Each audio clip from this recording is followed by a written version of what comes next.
শোনেন শোনেন, আপনার বউ আপনাকে এতটা ভালোবাসে না, আপনার বাবা আপনাকে এতটা ভালোবাসে না, আপনার মা আপনাকে এতটা ভালোবাসে না যতটা আপনাকে ভালোবাসেন মুহাম্মাদুর রাসূলুল্লাহ সাল্লাল্লাহু আলাইহি ওয়াসাল্লাম। মুমিনদের জন্য, এই উম্মতের জন্য গোটা জীবনটা তিনি উৎসর্গ করে দিয়েছেন। এই উম্মতের জন্য সারাটা জীবন তিনি কেঁদেছেন। কয়জন আপনার জন্য কতদিন চোখের পানি ফেলেছে, কিন্তু আপনি কি জানেন আজ থেকে ১৫০০ বছর আগে আপনার জন্য চোখের পানি ফেলেছেন মুহাম্মাদুর রাসূলুল্লাহ সাল্লাল্লাহু। আমাকে, আপনাকে, আমাদেরকে নবী করিম সাল্লাল্লাহু আলাইহি ওয়াসাল্লাম কত ভালোবাসেন, নবীজি আমাদেরকে কতটা মহব্বত করেন শোনেন। ১৫০০ বছর আগে আমার আপনার নবী আমাদের জন্য চোখের পানি ফেলেছেন। ১৫০০ বছর আগে নবীজি আমাদের জন্য পেরেশানি করে করে চোখের পানিতে তিনি তার দাড়ি মোবারক কখনো কখনো মুসাল্লা ভিজিয়ে দিয়েছেন। এখনো নবী তার রওজা শরীফে শুয়ে শুয়ে আমাদের জন্য কাঁদছেন। শুধু তাই নয়, কিয়ামতের মাঠে নবীজি আমাদেরকে ভুলে যাবেন না। আমরা জান্নাতে ঢুকবো না যতক্ষণ নবীও জান্নাতে ঢুকবেন না ততক্ষণ। আল্লাহু আকবার। এই উম্মতের প্রতি নবীজির দরদ কেমন, উম্মতের প্রতি নবীজির ভালোবাসা কেমন, স্বয়ং রব্বুল আলামিন কোরআনুল কারীমে সেই কথা বলেছেন। কোরআনুল কারীমের ৯ নম্বর সূরা সূরাতুত তাওবা এর ১২৮ নম্বর আয়াতে রব্বুল আলামিন বললেন, লাকাদ জাআকুম রাসূলুম মিন আনফুসিকুম আজিজুন আলাইহি মা আনিতুম হারিসুন আলাইকুম বিল মুমিনিনা রাউফুর রহিম। আল্লাহ তাআলা বলছেন, তোমাদের জন্য এমন একজন রাসূল এসেছেন, তোমাদের মধ্য থেকে তোমাদের জন্য এমন একজন রাসূল আমি পাঠিয়েছি যিনি মুমিনদের জন্য অত্যন্ত দয়াবান, তিনি উম্মতের জন্য এতটা পেরেশান। আল্লাহ তাআলা অন্য আয়াতে বলেছেন, আল্লাহ তাআলা বলছেন লাআল্লাকা বাখিউ, এই উম্মতের জন্য পেরেশানি করতে করতে আপনি কি আপনার নিজেকে শেষ করে ফেলবেন নাকি? নবী করিম সাল্লাল্লাহু আলাইহি ওয়াসাল্লাম আমাদের জন্য কতটা পেরেশান ছিলেন, আমাদেরকে কতটা তিনি ভালোবাসতেন শুনেন। মুসলিম শরীফের হাদিস বর্ণনাকারী সাহাবীর নাম জাবের রাদিয়াল্লাহু আনহু, তিনি বলছেন, নবীজি বলেছেন, মাসালি ওয়া মাসালুকুম কামাসালি রাজুলিন আওকাদা নারা।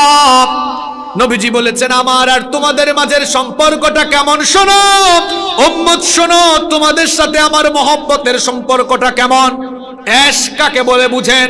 নবীজি বলছেন, তোমাদের সাথে আমার সম্পর্কটা হলো এমন, ওই লোকের মতো যেই লোক কোথাও আগুন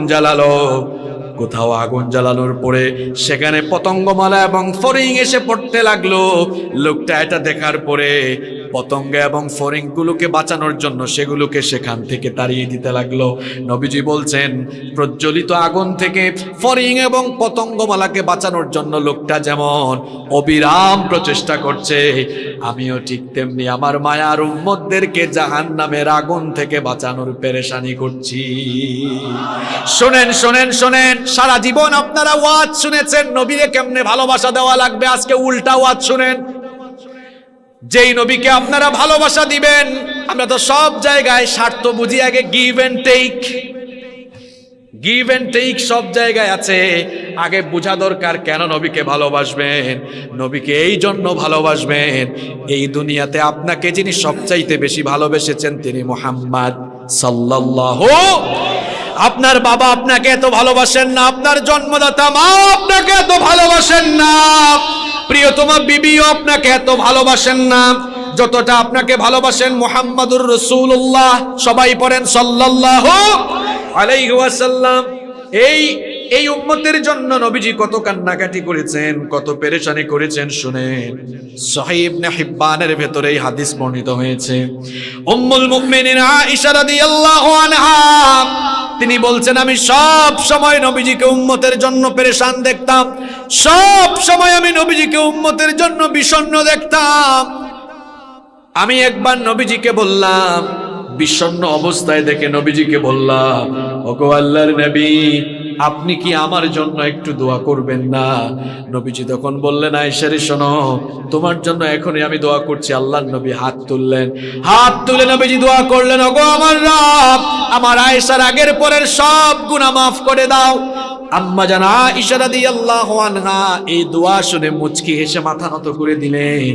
নবীজি বললেন, আয়েশা, আমি যে দোয়া করেছি তুমি কি খুশি হয়েছো নাকি?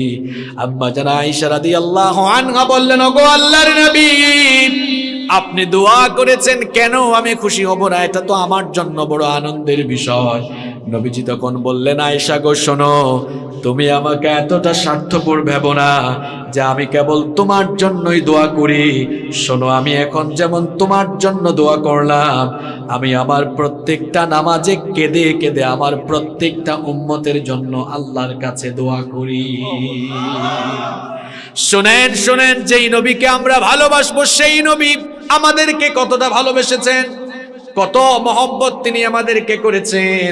এখন আপনারা বলতে পারেন, হুজুর আমরা তো আখেরি জামানার মানুষ, নবীজি আমাদেরকে দেখেন নাই, আমরাও নবীজিকে দেখি নাই, এখন আমাদের প্রতি নবীর ভালোবাসা কেমন ছিল? শুনতেছেন আপনারা? আপনারা নবীকে দেখছেন? কথা কন না কেন? নবীকে দেখেছেন? আপনারা নবীজিকে দেখেন নাই, নবীজিও আমাদেরকে দেখেন নাই। প্রশ্ন হতে পারে, হুজুর তাহলে নবীজি আমাদেরকে কতটা মহব্বত করতেন, কতটা ভালোবাসতেন? আমাদের প্রতি নবীজির এশ কেমন, আমাদের প্রতি নবীজির দরদ কেমন? এবার মুসনাদে আহমদ থেকে আপনাদেরকে একটা হাদিস শোনাই। নবী করিম সাল্লাল্লাহু আলাইহি ওয়াসাল্লাম একদিন মসজিদে নববী থেকে বের হয়ে কুবার মসজিদের দিকে যাচ্ছেন। সাহাবায়ে কেরাম নবীজির সাথে, হঠাৎ করে নবীজি হু হু করে কেঁদে উঠলেন। সাহাবায়ে কেরাম জিজ্ঞেস করলেন, ইয়া রাসূলুল্লাহ, সবাই মহব্বতে বলেন সাল্লাল্লাহু আলাইহি ওয়াসাল্লাম, ওগো আল্লাহর রাসূল, হঠাৎ করে আপনি হু হু করে কেঁদে উঠলেন কেন? নবীজি তখন বললেন, আমার হঠাৎ করে আমার ভাইদের কথা মনে পড়ে গেল, আমার দিলটা ছটফট করছে, আমার ভাইদেরকে দেখার জন্য আমার মনটা ছটফট করছে। বলেন তো, নবীজির কি আপন কোনো ভাই ছিল নাকি? হ্যাঁ, আরো জোরে ঘটনা শুনতেছেন তো মন দিয়ে।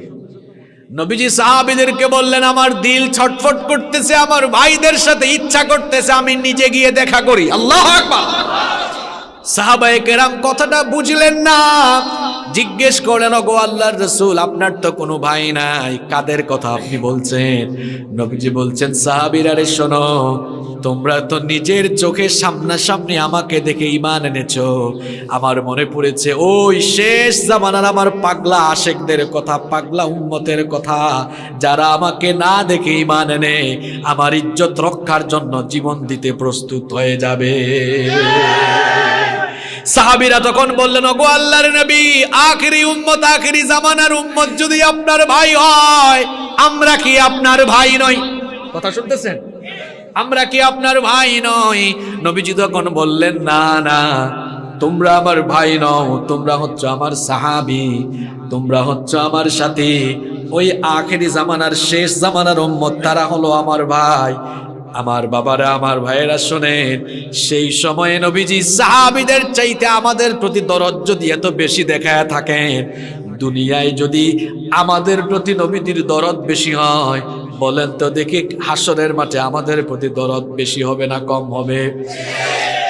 আমরা তো নবীজিকে না দেখে ঈমান এনেছি, এই জন্য হাসরের মাঠে নবীজির শাফায়াতের নজর যদি সাহাবীদের সময়ের লোকদের দিকে যায়, একবার আমাদের দিকে যাবে 100 বার। কারণ আমরা না দেখে ঈমান এনেছি, নবীজিকে দেখি নাই। নবীজি আমাদেরকে কতটা ভালোবেসেছেন শুনেন, হাদিসে এসেছে, হাদিস শরীফের মধ্যে এসেছে, লিকুল্লি নাবিয়্যিন মুস্তাজাবুদ দাওয়া।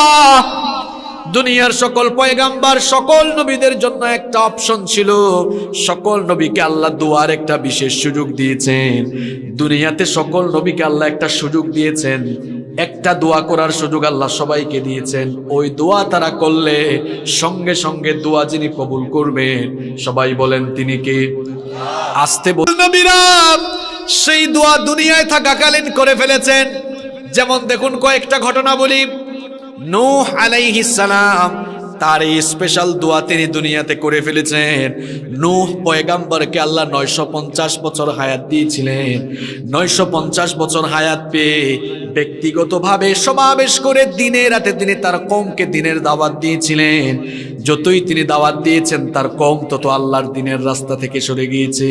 শেষ পর্যন্ত নূহ নবী বললেন, ইন্নী দাউতু কওমি লাইলান ওয়া নাহারা। তিনি বললেন, ওগো আমার রব, আমি আমার কওম, আমি আমার সম্প্রদায়কে দিনে রাতে তোমার দিনের পথে দাওয়াত দিয়েছি, কিন্তু আমার এই দাওয়াত তারা শুনে নাই। আমার দাওয়াত না শুনে তারা তোমার দিনের রাস্তা থেকে সরে গিয়েছে। ওগো আল্লাহ, আমার উপর তারা নির্যাতন শুরু করেছে। নূহ নবী তখন অতিষ্ঠ হয়ে দোয়া করলেন, রব্বি লা তাদার আলাল আরদি মিনাল কাফিরিনা দাইয়ারা। তিনি বললেন, আল্লাহ এই কাফেরদের আন্ডা বাচ্চা সুদ্ধা সবগুলারে দুনিয়া থেকে বিদায় করে দাও। নবী যদি দোয়া করেন, দোয়া কবুল করে ফেলবেন কে? নূহ নবী যখন তার উম্মতের জন্য দোয়া করে ফেললেন, আল্লাহ তাআলা দোয়া কবুল করে এমন গজব পাঠালেন, এমন গজব আল্লাহ দিলেন, এমন মহাপ্লাবন আল্লাহ দিলেন। এক মহাপ্লাবনে কাফেরদের আন্ডা বাচ্চা সুদ্ধা ধ্বংস করে দিয়েছেন কে? তাহলে বলেন তো, গজব দেওয়ার মালিক কে? গজব থেকে বাঁচানোর মালিক কে? এই যে সামনে গজব আসতেছে, সবাই আমরা বলতেছি, আমাদের প্রধানমন্ত্রীও বলছেন গজব আসতেছে, দুর্ভিক্ষ আসতেছে, গোটা বিশ্বের নেতৃবৃন্দ বলতেছেন সামনে দুর্ভিক্ষ আসতেছে, গজব আসতেছে। এই যে 2 বছর আগে করোনা ভাইরাস শুরু হলো, বড় বড় সংস্থাগুলো, এমনকি বিশ্ব স্বাস্থ্য সংস্থাও বলেছিল বাংলাদেশে কম করে হইলেও 10 লক্ষ লোক মারা যাবে। এটা আমার কথা না, বিবিসি CNN এর রিপোর্ট। WHO বলেছিল যে বাংলাদেশে কমপক্ষে 10 লক্ষ লোক মারা যাবে। 1 লক্ষ মরছেনি। কথা বলছেন না কেন আপনারা? বাঁচায় দিয়েছেন কে? আপনারা করোনার চেয়ে বেশি শক্তিশালী, তাই না? এই জন্য বেঁচে গেছেন আপনারা। আপনাদের চিকিৎসা ফ্রান্স, আমেরিকা, ইংল্যান্ডের চেয়ে অনেক উন্নত। তাহলে বাঁচাইছেন কে? হেফাজত করেছেন কে? এখনো বলা হচ্ছে 2023 সালে দুর্ভিক্ষ আসবে। আসতে পারে, কিন্তু আমরা যদি আল্লাহর দ্বীনের পথে থাকতে পারি তাহলে দেখা যাবে এই বাংলাদেশে খাদ্যের কোনো অভাব হবে না ইনশাআল্লাহ। এই বাংলাদেশে কোনো সমস্যা হবে না ইনশাআল্লাহ। তবে আমাদেরকে একটু নিয়ন্ত্রণ হওয়া দরকার। আমরা যে হারে জুলুম বাড়িয়ে দিয়েছি, এই রকম জুলুম চালালে এমন তমসাচ্ছন্ন অন্ধকার নেমে আসবে, শুভ্রে সাথে আর সম্ভব হবে না। এজন্য মাননীয় প্রধানমন্ত্রীকে আমরা বলবো, দেশের উলামাদেরকে মুক্ত করে দেন, গজব আল্লাহ তুলে নেবেন। উলামায়ে কেরাম তারা কোনো চোর ডাকাত নন, সন্ত্রাস নন, ইসলাম জঙ্গিবাদে বিশ্বাস করে না, সন্ত্রাসে বিশ্বাস করে না। আমরা বলবো কওমি আলিয়া সকল ঘরানার সকল আলেমদেরকে অচিরেই জেলখানা থেকে বের করে দেন।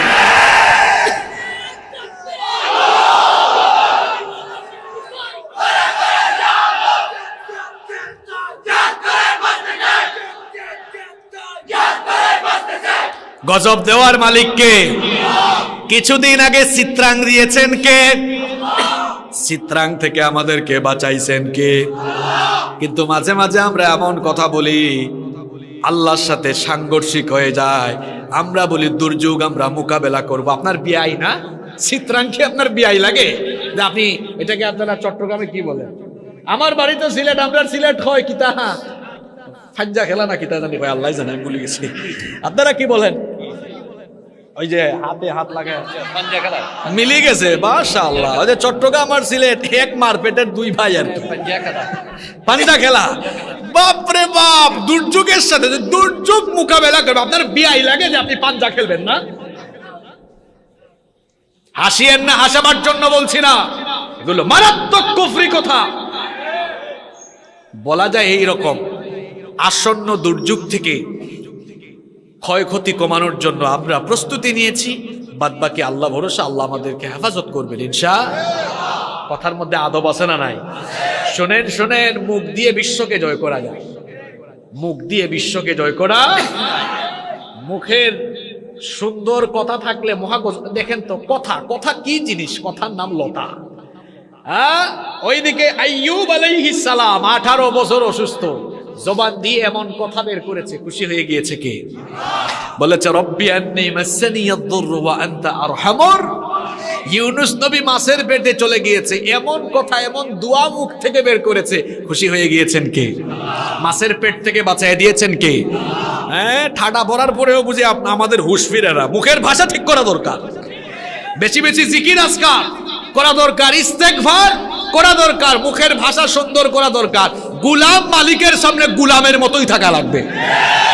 এমন একটা পার্ট নেই যেন হেতে মালিক হয়ে গেছে, আমরা মোকাবেলা করব। তোমার বাপ দাদা 14 গোষ্ঠী মিলে মোকাবেলা করতে পারবে?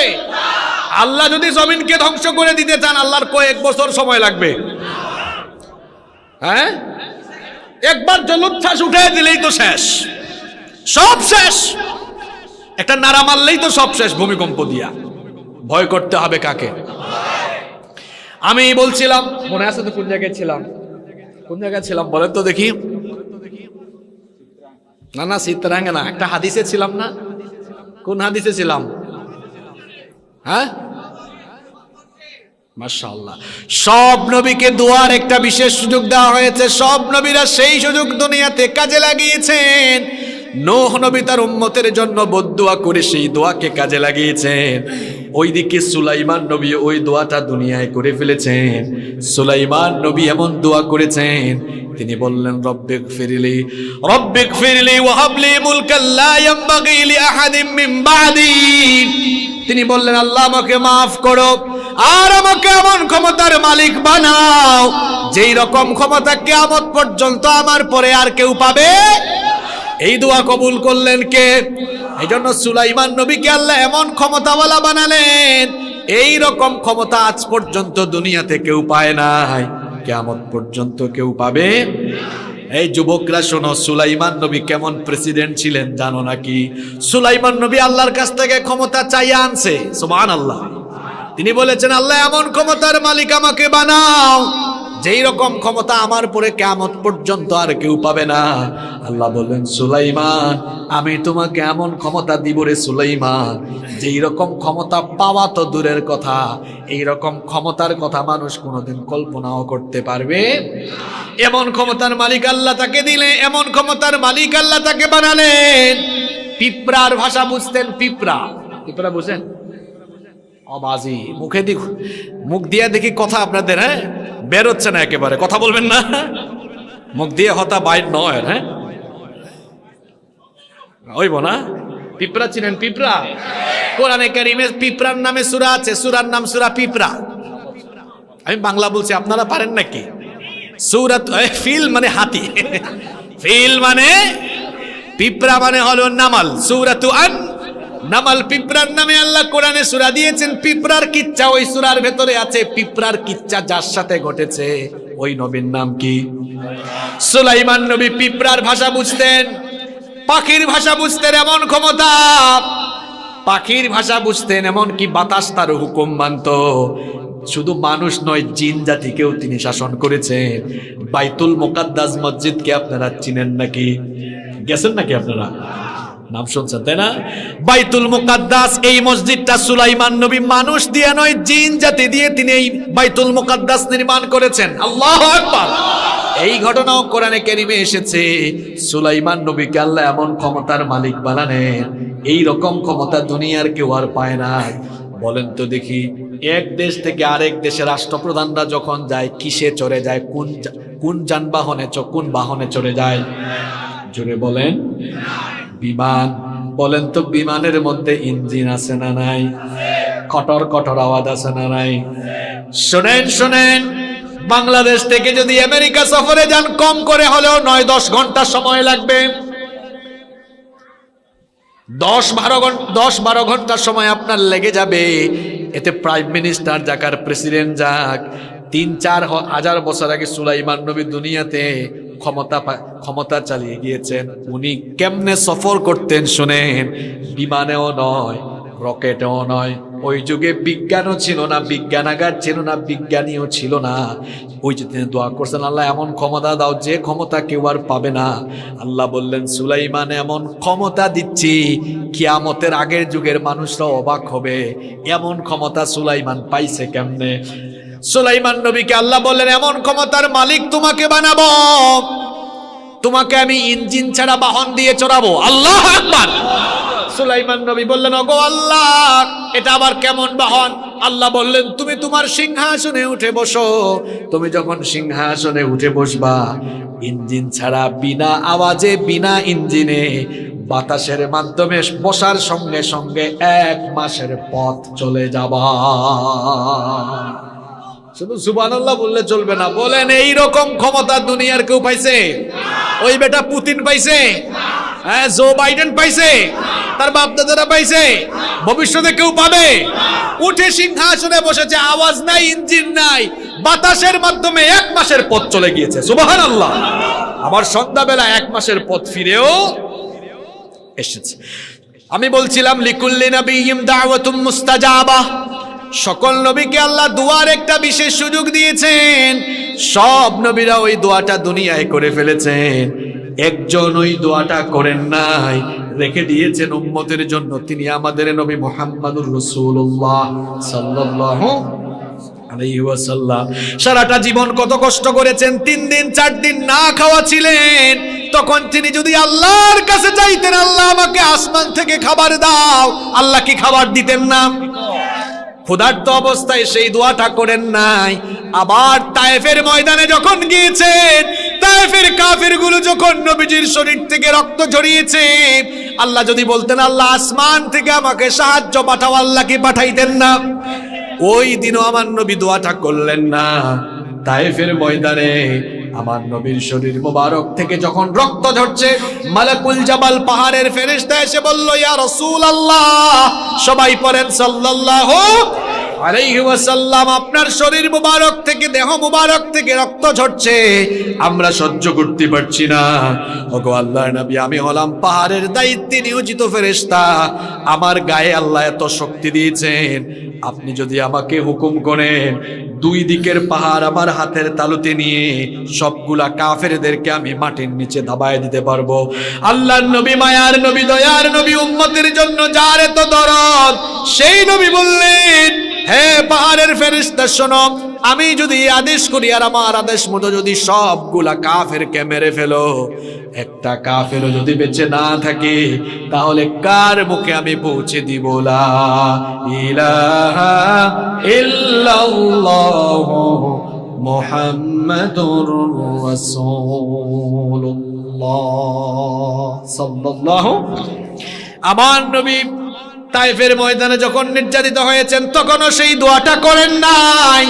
নবীজির কলিজার টুকরা 2 নাতি হাসান আর হুসাইন দিনের পর দিন না খেয়ে থেকেছে, নবীজি হাসান হুসাইনের জন্য ওই দোয়াটা করেন নাই। নবীজি তার কলিজার টুকরা মেয়ে ফাতেমার জন্য ওই দোয়াটা করেন নাই।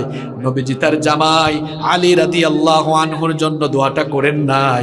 নবীজি উহুদের যুদ্ধের দিনে যখন দান মোবারক শহীদ হয়েছে, সেই দিনও ওই দোয়াটা করেন নাই, রেখে দিয়েছেন আমাদের জন্য। কারণ হাসরের মাঠে আমরা আসামি হয়ে যাব, সেই দিন আমাদের জন্য শাফায়াতকারী হয়ে যাবেন তিনি। এখন তো সূর্য মানুষের মাথার থেকে 9 কোটি 30 লক্ষ মাইল দূরে, 9 কোটি 30 লক্ষ মাইল দূর থেকে গ্রীষ্মকালে সূর্য যখন তাপ দেয়, গরমের চোটে মানুষ গাছের ছায়ার নিচে আশ্রয় নেয়, এসির নিচে গিয়ে আশ্রয় নেয়। 9 কোটি 30 লক্ষ মাইল দূরের সূর্যের তাপে যদি এই দশা হয়, কাল কিয়ামতের কঠিন দিনে 9 কোটি 30 লক্ষ মাইল দূরের সূর্য যখন একেবারে মাথার উপরে নেমে আসবে, সূর্যের প্রচন্ড তাপে জমিন সেদিন তামার জমিন হয়ে যাবে। গুনাহগার যারা, পাপিষ্ঠ যারা, তাদের মাথার চান্দি ফেটে মগজগুলো টক বক করে গলে গলে বেয়ে বেয়ে পড়তে থাকবে। আর সে কঠিন দৃশ্যের কথা আমি কি করে আপনাদেরকে বুঝাই। মহিলারা যখন চুলায় ভাত রান্না করে, পানি গরম হয়ে যাওয়ার পর চালগুলো যেমন করে ফুটতে থাকে, গুনাহগারদের মাথার চান্দি ফেটে মগজগুলো উতলে উতলে বেয়ে বেয়ে পড়তে থাকবে। নাফরমান গুনাহগারদের পিপাসার্ত হয়ে তারা তখন জিহ্বাটা বের করে ফেলবে। তাদের জিহ্বাটা বের হয়ে কুকুরের মতো নাভিস্থল পর্যন্ত ঝুলতে থাকবে। শুধুমাত্র হাসরের মাঠে, হাসরের দিনটা কত লম্বা হবে শুনেন। নবীজি বলেছেন 50,000 সানাতিন মিম্মা তাউদ্দুন, নবীজি বলেছেন দুনিয়ায় যে তোমরা হিসেব করো, দুনিয়ার হিসেব অনুযায়ী বিচারের দিন 50,000 বছর লম্বা হয়ে যাবে। আল্লাহু আকবার। সেই দিন মানুষগুলো হাসরের মাঠে দাঁড়িয়ে থাকতে থাকতে পেরেশান হয়ে যাবে, চলে যাবে মানুষেরা পৃথিবীর প্রথম মানুষ এবং প্রথম নবী আমাদের বাবা সাইয়েদনা আদম আলাইহিস সালামের কাছে গিয়ে বলবে, বাবা আদম, হাসরের মাঠে দাঁড়ায় থাকতে থাকতে আমাদের সহ্য হয় না, দয়া করে আমাদের জন্য একটু দোয়া করেন, আল্লাহ যেন বিচারের কাজটা শুরু করে দেন। বাবা আদম তখন বলবেন, আমি পারবো না, নিষিদ্ধ গাছের ফল ভক্ষণ করেছিলাম, জানি না আজ রব আমার সঙ্গে কি ব্যবহার করেন, আমি পারবো না, চলে যাও আমার ছেলে নূহ এর কাছে। লোকেরা চলে যাবে সাইয়েদনা নূহ আলাইহিস সালামের কাছে।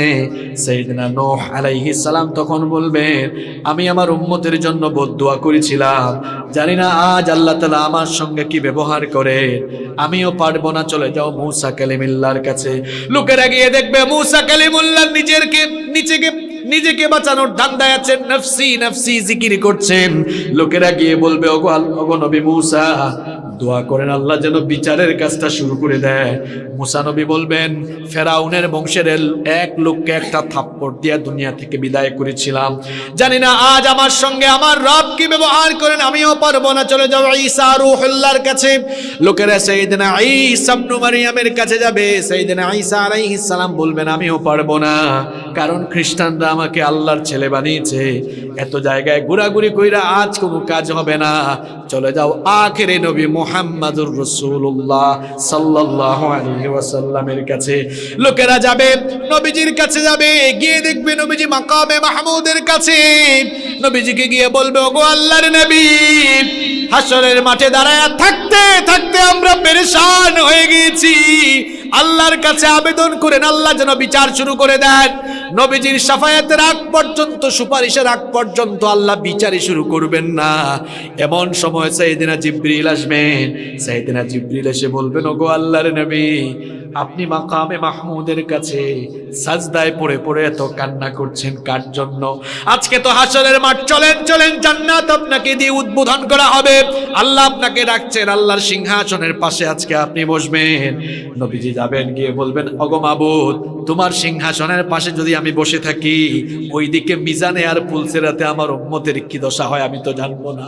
ওগো আল্লাহ, আমি তোমার পাশে বসবো না, মিজানে যাব, পুলসিরাতে যাব, আমার আটকা পড়া উম্মতদেরকে সুপারিশ করে করে তোমার কাছে নিয়ে আসবো। আল্লাহু আকবার। নবীজি সাজদায় পড়ে যাবেন। নবীজি সাজদায় পড়ে যাবেন, আল্লাহ তাআলার রহমতের দরিয়ায় জোশ মারবে। আল্লাহ বলবেন, ইরফা রাসাক, নবী মাথা উঠান, সাল তুতাহু, কি চাইবেন আমার কাছে চান। নবীজি তখন বলবেন, ওগো আল্লাহর নবী, আল্লাহর নবী তখন বলবেন, ওগো রব, আমার একটা উম্মত, গুনাহগার উম্মত জাহান্নামে থাকবে যতক্ষণ, আমারে তুমি জান্নাতে ঢুকাইতে পারবা না ততক্ষণ। আল্লাহ তখন বলবেন, হাবিব, আমি আপনাকে দুনিয়ায়ও আপনার কোনো আশা অপূর্ণ রাখি নাই, আজ হাসরের মাঠেও আমি আপনার কোনো আশা অপূর্ণ রাখবো না। ওগো হাবিব জান, আপনাকে সুযোগ দিলাম, যারে মন চায় তার জন্য সুপারিশ করে তারে নিয়ে আমার জান্নাতের ভেতর ঢুকে যা। সেই নবীর শাফায়াত চাই কি চাই না? কারা কারা চাই? দুহাত তুলে আল্লাহকে দেখায়। লিল্লাহি তাকবীর, লিল্লাহি তাকবীর। হাত নামান। ততক্ষণে আপনাদেরকে লাইনে তুলছি। নবীজির শাফায়াত আমরা সবাই চাই। এবার আসেন, শাফায়াত পাইতে হলে কি করা লাগবে? এমনি এমনি পাবেন? হায় হায়, এবার তো মূল ওয়াজ শুরু হবে। তাইলে আমরা যে নবীজিকে ভালোবাসবো, নবীজি আমাদেরকে ভালোবেসেছেন কম না বেশি? এখনো ভালোবাসেন নবীজি আমাদেরকে সব থেকে, হাসরের মাঠ পর্যন্ত নবীজি আমাদেরকে ভালোবাসবেন সবচাইতে। এবার নবীজির সুপারিশ পাইতে হলে কি করতে হবে? নবীজিকে ভালোবাসতে, নবীজির ভালোবাসার উম্মত হইতে হলে আপনাকেও নবীজিকে ভালোবাসতে। কষ্ট হচ্ছে আপনাদের? আমি কিন্তু এখন মূল কথাগুলো শুরু করব, শুনবেন তো আপনারা? তবে বেশি লম্বা করব না, কয়েক মিনিটে শেষ করব ইনশাআল্লাহ। তাহলে যেই নবী আমাদেরকে ভালোবাসা দিয়েছেন, সেই নবীকে আমাদেরও ভালোবাসতে। ঈমান আগে না ভালোবাসা আগে? বুঝে শুনে উত্তর দেন। ঈমান আগে না ভালোবাসা আগে? নো, উত্তর হয় নাই আপনাদের। ঈমান আগে না, ভালোবাসা। দলিল কোথায়? দলিল আছে বুখারী শরীফে, মুসলিম শরীফে। আনাস বিন মালিক রাদিয়াল্লাহু আনহু হাদিস বর্ণনা করেছেন। উলামারা বসে আছেন, ভুল বললে আমার এই স্টেজ থেকে নামায়ে দিয়েন। নবীজি বলছেন, লা ইউমিনু আহাদুকুম হাত্তা আকুনা আহাব্বা ইলাইহি মিন ওয়ালিদিহি ওয়া ওয়ালাদিহি ওয়ান নাসি আজমাইন। এবার অনুবাদ করে দেই। নবীজি বলেছেন, তোমাদের কেউ ঈমানদার হতে পারবে না ততক্ষণ তার সন্তান সন্ততি, মা বাপ, এমনকি দুনিয়ার সবকিছুর চাইতে আমাকে বেশি ভালোবাসবে না যতক্ষণ। ঈমানের খাতায় রেজিস্ট্রেশন হবে না, ঈমানের খাতায় নামই উঠবে না যতক্ষণ না নবীজিকে আপনি এজন্য বলেছি ঈমান আগে না, ভালোবাসা। কথা ক্লিয়ার? ভালোবাসা আগে না ঈমান আগে? ভালোবাসা আগে না ঈমান আগে? এটা আমি বলেছি? বলেছেন মুহাম্মাদুর রাসূলুল্লাহ সাল্লাল্লাহু। ঈমান আনার আগেই নিজের জীবনটা নবীজির জন্য উৎসর্গ করে দেওয়া লাগবে। এই জন্য রব্বুল আলামিন কোরআনুল কারীমের 33 নম্বর সূরা সূরাতুল আহজাবের 6 নম্বর আয়াতে বলেছেন, আন-নাবিয়্যু আওলা বিল মুমিনিনা মিন আনফুসিহিম ইলা আখিরিল আয়া। আল্লাহ তাআলা বলছেন, ঈমানদারদের কাছে নবী হচ্ছেন তাদের নিজের জীবনের চাইতেও আরো বেশি প্রিয়। তাহলে নবীজিকে ভালোবাসতে হবে। নবীজিকে ভালো না বাসলে ঈমানের খাতায়ও আপনার নাম উঠবে না। এমনকি আল্লাহর ভালোবাসা আমরা সবাই চাই, বলেন তো সবাই? আল্লাহর রহমত, আল্লাহর ভালোবাসা চাই কি চাই না? আল্লাহর রহমত, আল্লাহর ভালোবাসা পাইতে হলে নবীকে ভালোবেসে নবীজিকে অনুসরণ করা লাগবে, নইলে আপনি আল্লাহর রহমতও পাবেন না। এই জন্য আল্লাহ তাআলা কোরআনে বলেছেন, কুল ইন কুনতুম তুহিব্বুনাল্লাহা ফাত্তাবিউনি ইউহিব্বুকুমুল্লাহু ওয়া ইয়াগফির লাকুম যুনুবাকুম ওয়াল্লাহু গফুরুর রহিম। আল্লাহ তাআলা বলছেন, হে নবী আপনি বলে দিন, তোমরা যদি আল্লাহকে ভালোবাসতে চাও, তোমরা যদি আল্লাহকে ভালোবাসতে চাও, আল্লাহকে ভালোবাসার আগে ফাত্তাবিউনি, আমাকে ভালোবেসে আগে আমার অনুসরণ করো। আমাকে ভালোবেসে যদি আমাকে অনুসরণ করো, তোমরা আল্লাহকে ভালোবাসা লাগবে না। ইউহিব্বুকুমুল্লাহ, আল্লাহ তাআলা নিজেই তোমাদেরকে ভালোবাসবেন। আর আল্লাহ যখন তোমাদেরকে ভালোবাসবেন তখন কি করবেন? শোনো শোনো, ওয়া ইয়াগফির লাকুম যুনুবাকুম ওয়াল্লাহু গফুরুর রহিম। আল্লাহ যখন তোমাদেরকে ভালোবাসবেন তখন তোমাদের সব গুনাহ আল্লাহ মাফ করে দিবেন। তাহলে আল্লাহর রহমত পেতে হলো আল্লাহ তাআলাকে ভালোবাসতে হবে, আল্লাহ নবীকে ভালোবাসতে হবে, জীবনে মননে নবীজিকে ভালোবাসতে হবে। এই জীবনেও নবীজিকে ভালোবাসলে ফায়দা আছে না নাই? যদি আপনি নবীজিকে ভালোবেসে অনুসরণ করতে পারেন, আপনার গুনাহ মাফ করে দিবেন কে? আবার যদি নবীজিকে আপনি সব সময় ভালোবাসতে পারেন, তাহলে হাসরের মাঠে নবীর সঙ্গে আপনাকে জান্নাত দিবেন কে? দেখেন একটা ঘটনা শোনাই।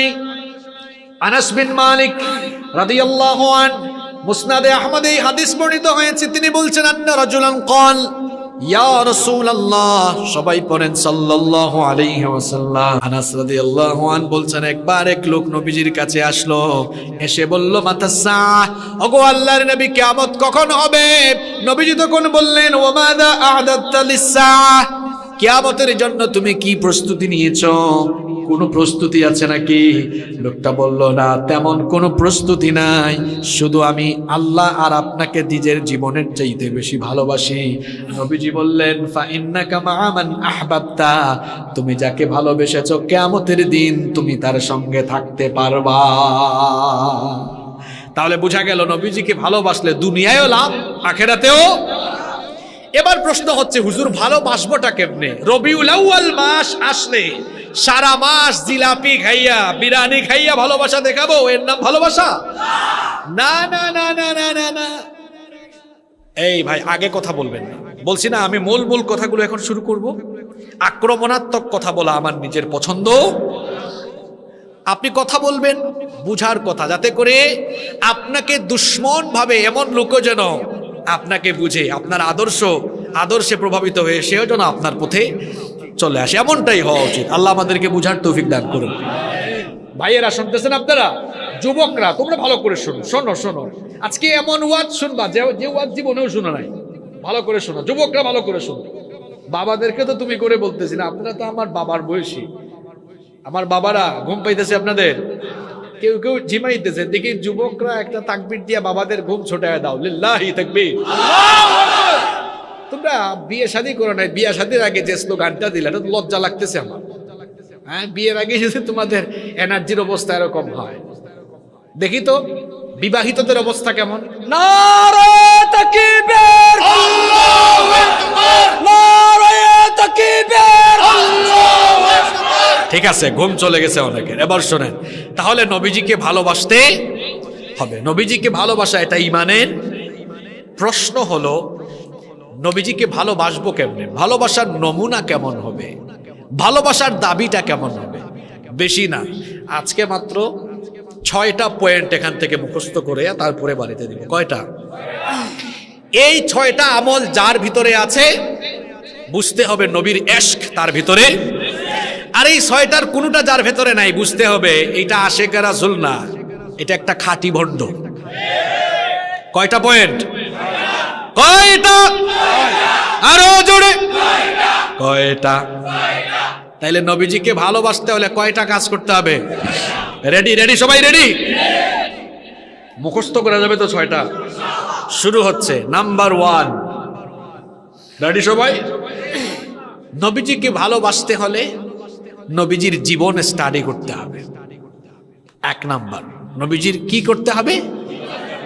আচ্ছা বলেন তো দেখি, জানাশোনা ছাড়া কি একজন আরেকজনের মধ্যে মহব্বত সৃষ্টি হয়? আমি আপনাকে চিনিও না, জানিও না, আপনার কিচ্ছু, আপনার সঙ্গে আমার মহব্বত হবে?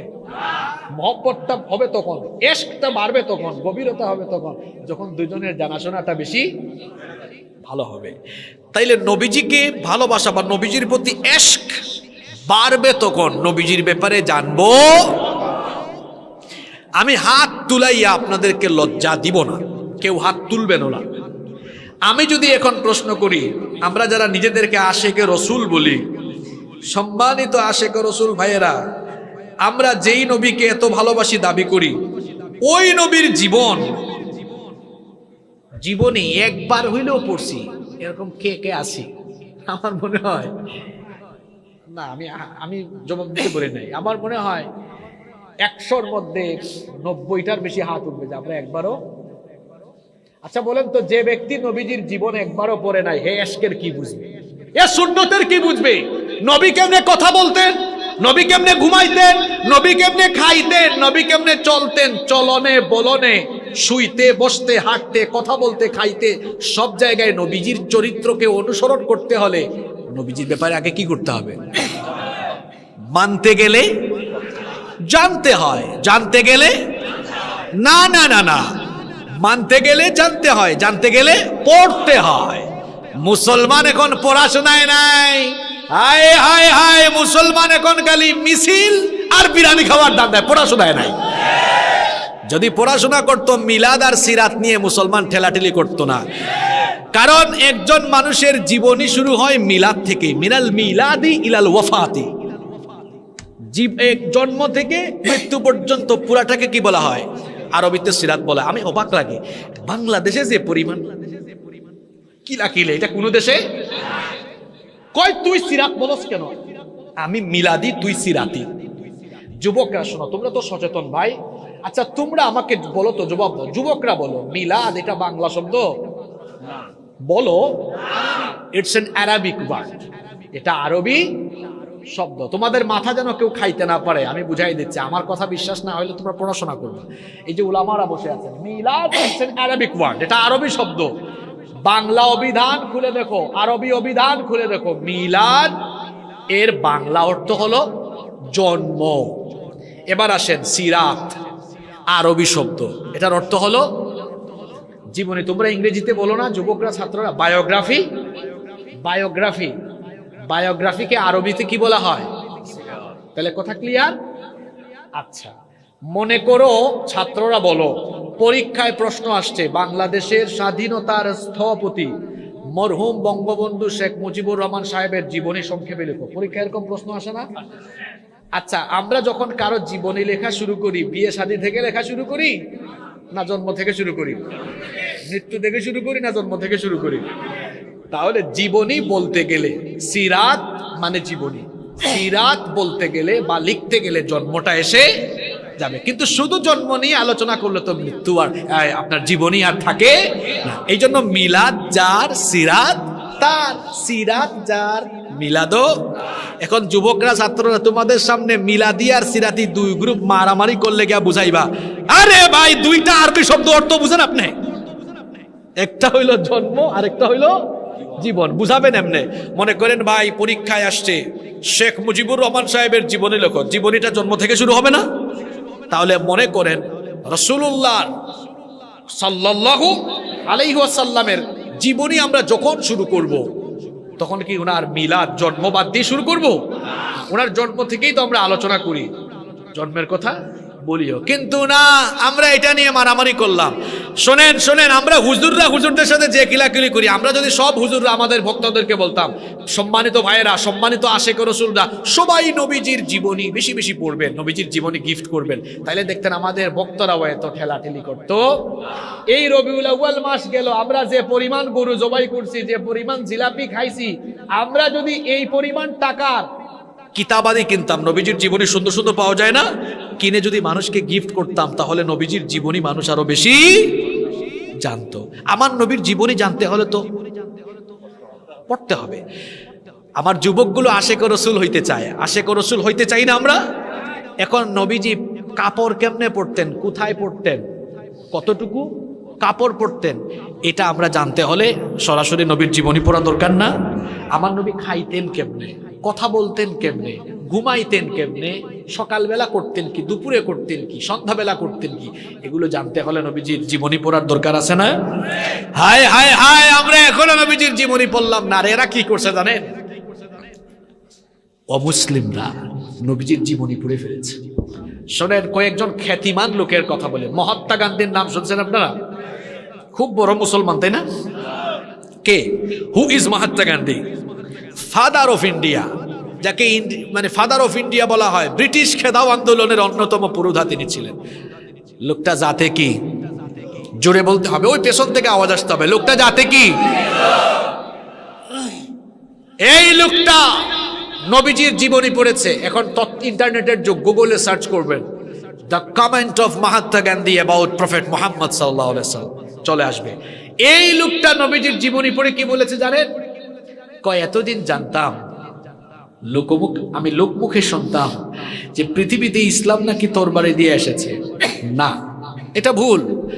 আমি মুহাম্মদ সাল্লাল্লাহু আলাইহি সাল্লামের জীবনী পড়েছি। জীবনী পড়ে আমি যা বুঝেছি সেটা হলো এই, ইসলাম didn't come through the sword in this world. পৃথিবীতে ইসলাম তরবারি দিয়ে আসে নাই।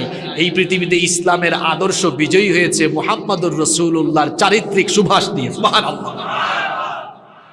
এই কথা কোন মুসলমান বলছে? কে বলেছে? এক হিন্দু। আপনার কি একটু লজ্জা লাগে না? আপনার নবীর জীবনী আপনি নিজেকে আশেক রাসূল বলেন, একবারও পড়েন নাই। বেটা হিন্দু, সে নবীর পুরা জীবনী পড়ে ফেলেছে। লজ্জা লাগে না আপনার? ওই বেটা বৌদ্ধ কি করছে শোনেন, সে ছোটখাটো বৌদ্ধ না, বৌদ্ধদের ধর্মীয় গুরু, প্রধান নেতা দালাই লামা, নাম শুনছেন আপনারা? এই দালাই লামা নবীজির পুরা জীবনী পড়েছে। সে নবীজির জীবনী পড়ে অভিভূত হয়েছে। সে তখন বলেছে, prophet Muhammad is the best example for the entire humanity. সে বলেছে নবী মুহাম্মদ সাল্লাল্লাহু আলাইহি ওয়াসাল্লাম তিনি হচ্ছেন গোটা দুনিয়ার সকল মানুষের জন্য সর্বোত্তম অনুপম দৃষ্টান্ত। সুবহানাল্লাহ। সে আরো বলেছে, we should follow the path which showed by the prophet Muhammad to get global peace. আমরা যদি শান্তিময় পৃথিবী পাইতে চাই, তাহলে আমাদের উচিত ওই নবী মুহাম্মদুর রাসূলুল্লাহ সাল্লাল্লাহু আলাইহি ওয়াসাল্লাম যে পথ দেখায় গেছেন ওই পথের অনুসরণ করা, ওই পথের অনুসরণ করলেই শান্তি মিলবে। হ্যাঁ, আমরা শুধু সুবহানাল্লাহ কইতে জানি, কিন্তু নবীর জীবনী পড়তে জানি না আমরা।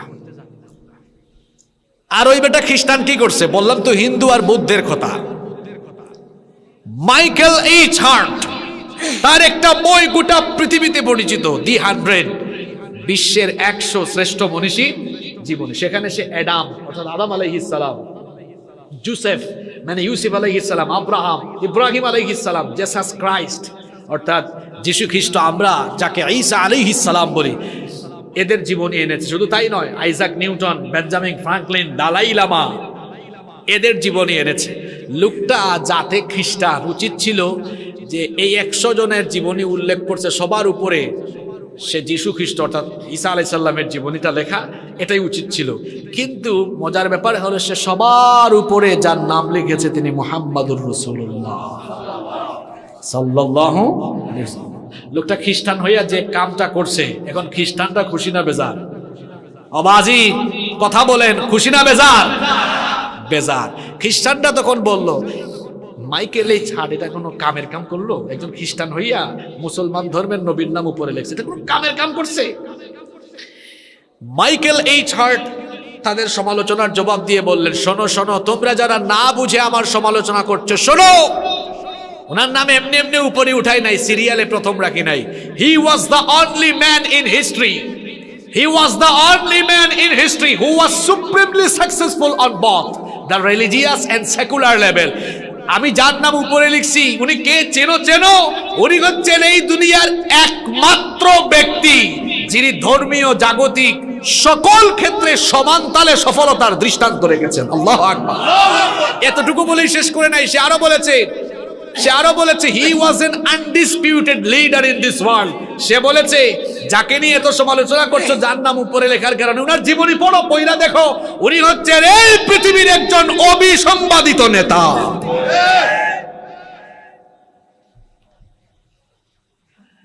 অমুসলিমরা নবীজির জীবনী পড়ে পড়ে এত সুন্দর কমেন্ট করলো। আফসোস লাগে রে ভাই, আফসোস লাগে।